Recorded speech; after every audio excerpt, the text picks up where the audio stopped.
কোয়েল নীলুর উদ্দেশ্য জানতে এবার মরিয়া হয়ে উঠল সূর্য। হ্যাঁ বন্ধুরা, ভিডিওতে লাইক দিয়ে দেখতে থাকুন। সূর্য অফিস থেকে ফেরার পথে হঠাৎ করেই যখন অনির্বাণের এক্স ওয়াইফের সাথে নীলুকে দেখতে পায়, ঠিক সেই সময় সূর্য বলতে থাকে যে না, বিষয়টা তো মোটেও সুবিধার বলে মনে হচ্ছে না। যে নীলু কিনা কোনো দিনও কাউকে ভালো চোখে দেখতে পায় না, সেই নীলু কিনা অনিক দাদাভাইয়ের এক্স ওয়াইফের সাথে এরকম করে হেসে খেলে কথা বলছে।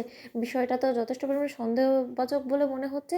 বরঞ্চ একটা কাজ করি, ওদের দুজনকে একসাথে যখন পেয়ে গিয়েছি, এটা বরঞ্চ দূর থেকে আমি ভিডিও করে রেখে দিই, ভবিষ্যতে হয়তো বা কাজে আসতে পারে। ওদিকে সূর্য বলতে থাকে কিন্তু সামনে গিয়ে একবার অন্তত জিনিসটাকে তদন্ত করা দরকার যে আসলে ওরা ঠিক কাকে এবার নেক্সট টার্গেট করেছে। কারণ আমি যতটুকু জানি যে নীলু কোনো মতেই শান্তভাবে বসার মেয়ে নয়। কারণ ও যতই জামিনে বাইরে বের হোক না কেন, ওর কোনো রকম কোনো উচিত শিক্ষা হবে না, ওকে উচিত শিক্ষা দিতে হবে। আর সেটা কেউ কোনোদিনও মনে হয় না দিতে পারবে। কিন্তু তার থেকে বড় কথা, এবার ও টার্গেটটা কে, আর কোয়েলকে ব্যবহার করেই বা ও কি উদ্ধার করতে চাচ্ছে। ওদিকে এই কথা বলা মাত্র যখন সূর্য বলতে থাকি যে আচ্ছা, ওদের নেক্সট টার্গেট কোনো মতে রাই তো নয়, কারণ নীলু তো সচরাচর সবসময় সব কিছুর জন্য রাইকেই দায়ী করে। আর অনিক দাদা ভাই কাছ থেকে আমি যতটুকু জানতে পেরেছি, অনিক দাদা ভাই তো বলেছিল যে কোয়েল নাকি ওর সংসারে এখন উড়ে এসে জুড়ে বসেছে। তাহলে যদি আমি দুইয়ে দুইয়ে চার করি, তাহলে তো এটাই বোঝা যাচ্ছে যে দুজনে ইচ্ছাকৃতভাবে চক্রান্ত করে রাইকে বাড়ি ছাড়া করতে চাইছে। আর কোয়েলের এই চক্রান্তে ভালো মতো যদি কেউ সহায়তা করতে পারে, সেটা একমাত্র নীলু, কারণ ওদের দুজনের উদ্দেশ্য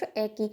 অন্যদিকে সূর্য বলতে থাকে যে না, যে করেই হয়ে যাক না কেন, এবার আর আমি কোনো মতেই নীলু তোমার উদ্দেশ্য আমি সফল হতে দেবো না। কারণ তুমি যা করেছো আমার বোনের সাথে, আমার পরিবারের সাথে, তা সত্ত্বেও তোমার কোনোরকম কোনো শাস্তি হয়নি। কিন্তু এবার আর আমি রাইয়ের দিকে কোনো মতে আঁচ আসতে দিব না। আমি প্রয়োজনে আমার জীবন অবধি বিলিয়ে দিতে রাজি আছি, কিন্তু তা সত্ত্বেও রাইয়ের কোনো ক্ষতি আমি হতে দেবো না। কোয়েল, তুমি একবার আমার অনিক দাদাভাইকে ঠকিয়ে আমার দাদাভাইকে একবার বিধ্বস্ত অবস্থায় ফেলে রেখে চলে গিয়েছিল। অনেক বছর পর আমার দাদাভাই রাইয়ের ভালোবাসা পেয়ে আরও একবার ঘুরে দাঁড়িয়েছে, নিজের জীবনটাকে নতুন করে গুছিয়ে নিয়েছে। রাই নিজের ভালোবাসা ফিরে পেয়েছে। এরপরে ওদের দুজনের ভালোবাসার সংসারটাকে এরকম করে তুমি দুমড়ে মুচড়ে শেষ করে দিবে, তাও আবার নীলুর সাথে হাত মিলিয়ে, সেটা কোনো মতেই আমি সাক্ষী থেকে সহ্য করব না। এবার আমি তোমাদের বিরুদ্ধে রুখে দাঁড়াবো, আর সেটার শুভ আরম্ভ আমি আজকে থেকেই করলাম। আমিও দেখবো যে আমি বেঁচে থাকতে তোমরা কি করে রাই এবং অনির্বাণ দাদাভাইয়ের সংসারটা ভেঙে দাও। আর নীলু, তোমাকে এবার আমি কোনো মতেই ছেড়ে কথা বলবো না। এবার যাতে তোমার সর্বোচ্চ শাস্তি হয়, সেই ব্যবস্থা এবার আমি করব। অলরেডি তো তুমি একটা কেসে ঝুলছো, এরপরে তুমি কোনো রকম কোনো ক্ষতি করার চেষ্টা করলে রাইয়ে, সেই কেসেও তোমাকে এমনভাবে আমি ফাঁসাবো যেটা থেকে কিনা তোমার মুক্ত পাওয়াটা একদম দায়ী হয়ে যাবে। ওদিকে সূর্য বাড়ি ফেরার মাত্রই রাইকে বলতে থাকে যে রাই, তুমি ঠিক আছো?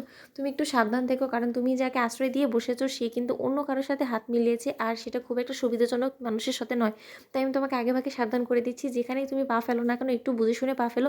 কারণ তোমার কিন্তু সব দিকেই বিপদ আছে, কারণ তোমার বাড়ির লোকেদের মধ্যেও তোমার শত্রু আছে, আর তোমার হাজবেন্ডের অতীতেও কিন্তু তোমার সাথে একটা শত্রুতা আছে। তো বন্ধুরা, ভিডিওটি ভালো লেগে থাকলে অবশ্যই লাইক কমেন্ট শেয়ার করে সাবস্ক্রাইব করতে ভুলো না।